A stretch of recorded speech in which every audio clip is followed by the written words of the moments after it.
Assalamualaikum warahmatullahi wabarakatuh, sahabat kalian. Macet Jakarta, rakyat wajib bayar. Ini memang situasi yang kita semua tidak bisa berpikir mengapa bisa terjadi, gitu ya.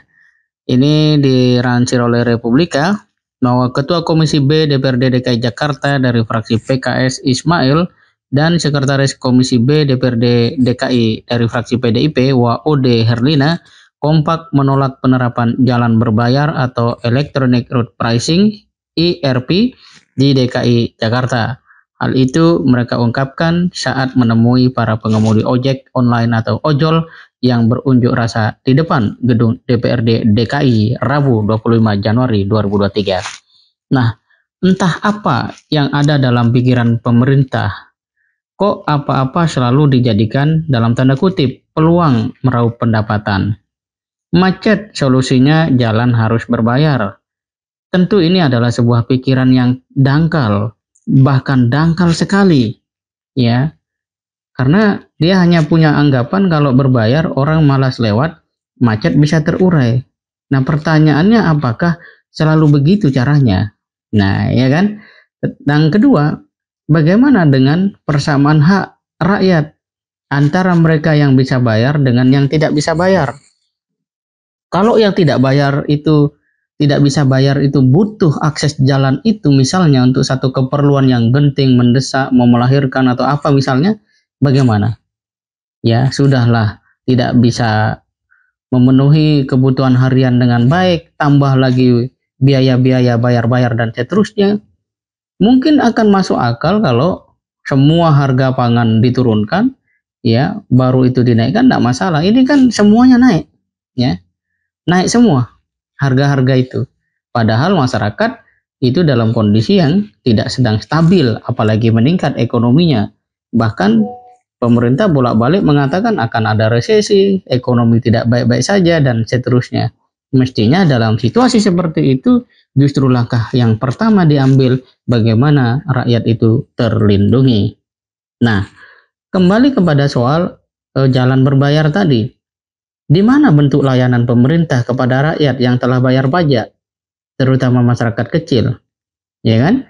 Tidak ada kalau kemudian solusinya hanya berbayar begitu. Misalnya ini rakyat diam saja, kemudian penerapan jalan berbayar itu terjadi, dilakukan, dan terasa aman misalnya, itu akan sangat mungkin semua jalan nanti suruh bayar. Oh, luar biasa itu. Ya biasanya seperti itu, karena kan orang ngelihat, oh pendapatan lumayan, langsung semuanya disuruh bayar dan seterusnya. Jadi macet itu seakan-akan menjadi sebuah ya tanda kutip alibi untuk kemudian menyiksa rakyat dengan berbagai macam jenis pembayaran, ya gitu ya. Nah, padahal kalau kita lihat secara umum di mana-mana untuk mengurai macet itu ya orang paham semua, yaitu perbaiki transportasi umum, mulai dari fasilitasnya, keamanannya, kenyamanannya, ketepatan waktunya, dan seterusnya. Nah, kenapa itu sama sekali tidak dipikirkan? Ya kalau tidak bisa kan tinggal datangkan konsultan, toh anggaran negara, pemerintah juga punya, tinggal kemauan sebenarnya. Nah, kemudian batasi kendaraan pribadi. Nah, sahabat sekalian, kita juga bisa lihat apakah pemerintah tidak sadar ya dengan penduduk yang biasa, yang kesulitan ekonominya sangat terbatas, biaya makan, biaya sekolah itu sebagian besar orang itu tidak mudah, apalagi tambah yang seperti ini. Semakin sulitlah rakyat kita hidup, ya. Kemudian apakah karena mereka tidak berdaya lalu tidak perlu dihargai dan dilayani? Loh, ini negara kita berdasarkan Pancasila, ya.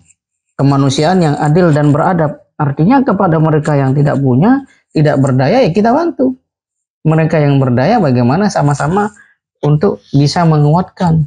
Sedangkan pemerintah bagaimana mengatur regulasi antara si kaya dan si miskin agar tidak terjadi disparitas atau ketimpangan ekonomi yang sangat curam.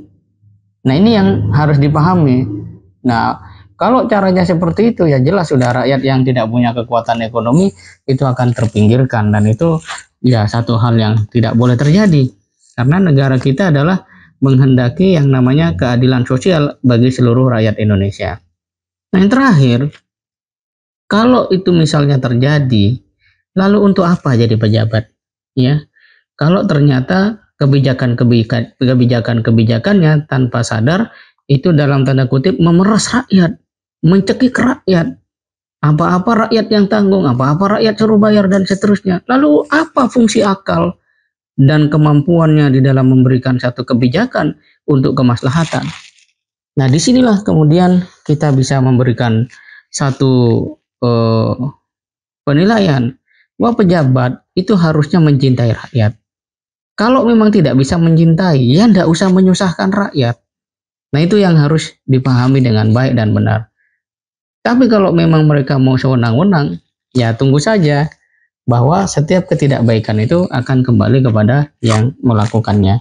Tapi kita berharap ya wacana-wacana seperti ini segera dikoreksi, dihentikan, dan jangan pernah lagi muncul dalam perbincangan, apalagi mewujud dalam kenyataan. Semoga bermanfaat. Assalamualaikum warahmatullahi wabarakatuh.